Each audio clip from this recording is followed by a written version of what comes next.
Facebook ಗೆಳೆಯನ ನಂಬಿ ಹಣವನ್ನ ಕಳೆದುಕೊಂಡಿರುವಂತಹ ಮಹಿಳೆ ಬೆಂಗಳೂರಿನ ವಿಚ್ಛೇದಿತ ಮಹಿಳೆಗೆ 1.7 ಕೋಟಿ ರೂಪಾಯಿ ವಂಚನೆ ಮಾಡಲಾಗಿದೆ. ಗಂಡನಿಂದ ದೂರವಾಗಿದ್ದಂತ ಯಶವಂತಪುರದ ಮಹಿಳೆ ಈಕೆ ಯುಕೆ ಉದ್ಯೋಗಿ ಅಂತ ಹೇಳಿ ಪರಿಚಯ ಮಾಡಿಕೊಂಡಿದ್ದಂತ ವಂಚಕ. ಮೊಬೈಲ್ ನಂಬರ್ ಬದಲಾವಣೆ ಮಾಡಿ ವಾಟ್ಸ್ಆಪ್ ಚಾಟ್ ಮಾಡ್ತಿದ್ದ. ಸ್ನೇಹ ಬೆಳೆದ ನಂತರ ಗಿಫ್ಟ್ ಕಳಿಸೋದಾಗಿ ವಂಚಕನಿಂದ ಬಲೆ ಬೀಸಲಾಗಿದೆ.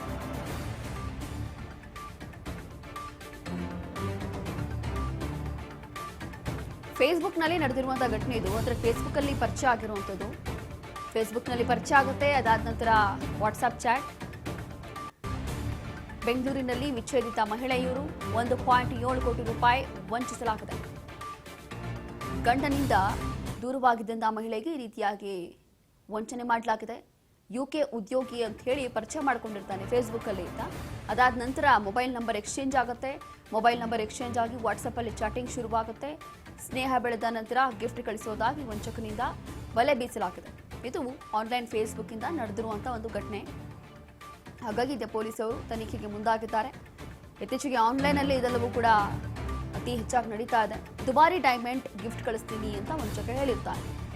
ನಕಲಿ ಕೊರಿಯರ್ ರಸೀದಿ ಕಳಿಸಿ ನಂಬಿಕೆಯನ್ನ ಗಳಿಸಿರ್ತಾನೆ ಈ ವ್ಯಕ್ತಿ. ದೆಹಲಿಯ ಕಸ್ಟಮ್ನಲ್ಲಿ ಗಿಫ್ಟ್ಗಳಿಗೆ ಹಣ ಪಾವತಿ ಮಾಡಬೇಕು, ನನ್ನ ಬಳಿ ಸದ್ಯಕ್ಕೆ ಇಂಡಿಯನ್ ಕರೆನ್ಸಿ ಇಲ್ಲ ಅಂತ ಹೇಳಿ ಈ ತರ ವಂಚಿಸಿದ್ದಾನೆ ನೋಡಿ. ಭಾರತಕ್ಕೆ ಬಂದ ಮೇಲೆ ಹಣ ಕೊಡ್ತೀನಿ ಅಂತ ಹೇಳಿ ವ್ಯಕ್ತಿ ಹೇಳಿದ್ದಾನೆ.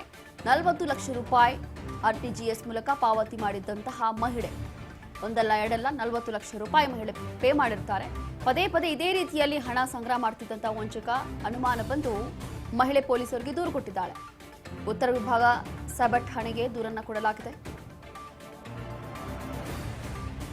ಹೇಗೆಲ್ಲ ಪ್ಲಾನಿಂಗ್ ಮಾಡ್ತಾರೆ ಅನ್ನೋದು ಈಗ ಗೊತ್ತಾಗ್ತಾ ಇದೆ ನೋಡಿ. ಟೋಟಲ್ 40 ಲಕ್ಷ ಮೊದಲನೇದಾಗಿ ಇಲ್ಲಿ ಇಂಡಿಯನ್ ಕರೆನ್ಸಿ ಇಲ್ಲ ಅನ್ನುವಂಥ ಒಂದು ಕಾರಣದಿಂದ ಗಿಫ್ಟ್ ಕಳಿಸ್ತೀನಿ ಅಂತ ಹೇಳಿ, ಇಂಡಿಯನ್ ಕರೆನ್ಸಿ ಇಲ್ಲ ವಾಪಸ್ ಇಂಡಿಯಾಗೆ ಬಂದಾಗ ಹಣ ಕೊಡ್ತೀನಿ ಅಂತ ಹೇಳಿ 2-3 ಬಾರಿ ಇದೇ ರೀತಿ ಮಾಡಿ ಇಷ್ಟೊಂದು ಹಣವನ್ನು ಈತ ದೋಚಿರ್ತಾನೆ, ವಂಚಿಸಿರ್ತಾನೆ.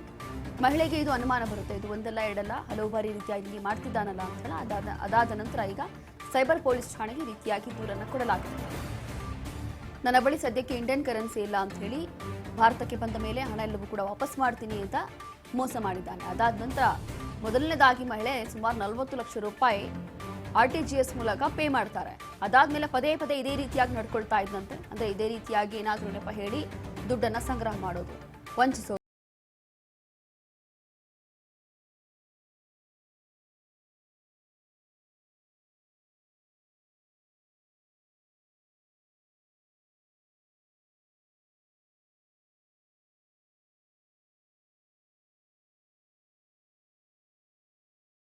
ಅದರಲ್ಲೂ ಇತ್ತೀಚೆಗೆ ಫೇಸ್ಬುಕ್ ಮತ್ತು ಇನ್ಸ್ಟಾಗ್ರಾಮಲ್ಲಂತೂ ಸಿಕ್ಕಾಪಟ್ಟೆ ಆಗ್ತಾ ಇದೆ. ಅಂತಂದರೆ ಫೇಸ್ಬುಕ್ಕಲ್ಲಿರಲಿ ಅಥವಾ ಇನ್ಸ್ಟಾಗ್ರಾಮಲ್ಲಿರಲಿ ಯಾರೋ ಒಬ್ಬರು ಫ್ರೆಂಡ್ ರಿಕ್ವೆಸ್ಟ್ ಕಳಿಸ್ತಾರೆ ಅಥವಾ ಯಾರೋ ಫಾಲೋ ಮಾಡ್ತಿದ್ದಾರೆ ಅಂತಂದರೆ ಇಲ್ಲಿ ಅವರನ್ನು ಫಾಲೋ ಬ್ಯಾಕ್ ಮಾಡೋದು ಅಥವಾ ಅವ್ರ ಜೊತೆ ಪರಿಚಯ ಆಗೋದು ಅಥವಾ ಅವ್ರ ಜೊತೆ ಚಾಟಿಂಗ್ ಮಾಡೋಕ್ಕೂ ಮುಂಚೆ ಭಾಳ ಗಮನ ಇಟ್ಟು ಅಥವಾ ನಿಮಗೆ ಪರಿಚಯ ಇದ್ದವ್ರ ಹತ್ರ ಮಾತ್ರ ನೀವು ಮಾತಾಡಿ ಅಂತ ಹೇಳಿ ಪೊಲೀಸವರು ಹೇಳ್ತಾರೆ ಪದೇ ಪದೇ.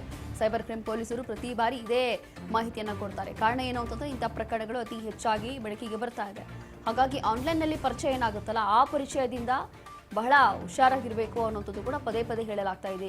ಇಲ್ಲಿ ಕೇವಲ ಮಹಿಳೆಗೆ ಮಾತ್ರ ವಂಚಿಸೋದಲ್ಲ, ಈ ಹಿಂದೆ ಕೂಡ ಮಹಿಳೆಯರಿಗೂ ವಂಚಿಸಿದ್ದಾರೆ, ಜೊತೆಗೆ ಪುರುಷರಿಗೂ ಕೂಡ ವಂಚಿಸಿರುವಂಥದ್ದು ಬಹಳಷ್ಟು ಎಕ್ಸಾಂಪಲ್ಸ್ ಇದೆ, ಉದಾಹರಣೆಗಳಿದೆ. ಹಾಗಾಗಿ ಯಾರೇ ಇರಲಿ, ಮಹಿಳೆಯರೇ ಇರಲಿ ಅಥವಾ ಪುರುಷರೇ ಇರಲಿ, ಅಲ್ಲೇನಾಗುತ್ತೆ ಅಂತಂದರೆ ಹೊಸದಾಗಿ ಏನಾದರೂ ಫ್ರೆಂಡ್ಶಿಪ್ ಮಾಡ್ಕೊಳ್ತಾ ಇದ್ದೀರಾ ಫೇಸ್ಬುಕ್ಕಲ್ಲೋ ಇನ್ಸ್ಟಾಗ್ರಾಮಲ್ಲೋ ಟ್ವಿಟರಲ್ಲೋ ಯಾವುದೋ ಒಂದು ಸೋಷಿಯಲ್ ಮೀಡಿಯಾ ಅಕೌಂಟಲ್ಲಿ ಅಂತಂದರೆ ಪರಿಚಯ ಇದ್ದಾರಾ ಅಥವಾ ಇಲ್ವಾ, ಅದರಲ್ಲೂ ಕೂಡ ಇಲ್ಲಿದ್ದಾರಾ ಅಥವಾ ಇಲ್ವಾ, ಹೇಗೆ ಅವರನ್ನು ನಂಬೋದು, ಇದೆಲ್ಲವೂ ಕೂಡ ತನಿಖೆಯನ್ನು ಮಾಡಿ ಸ್ವಲ್ಪ ಹೆಚ್ಚು ಕಡಿಮೆ ಯೋಚನೆ ಮಾಡಿ ಅದಾದ ನಂತರ ನೀವು ಫ್ರೆಂಡ್ಶಿಪ್ ಮಾಡ್ಕೊಳ್ಳಿ ಅಂತ ಹೇಳಿ ಸೈಬರ್ ಕ್ರೈಮ್ ಪೊಲೀಸರು ಕೂಡ ಹಲವು ಬಾರಿ ಹೇಳಿದ್ದಾರೆ.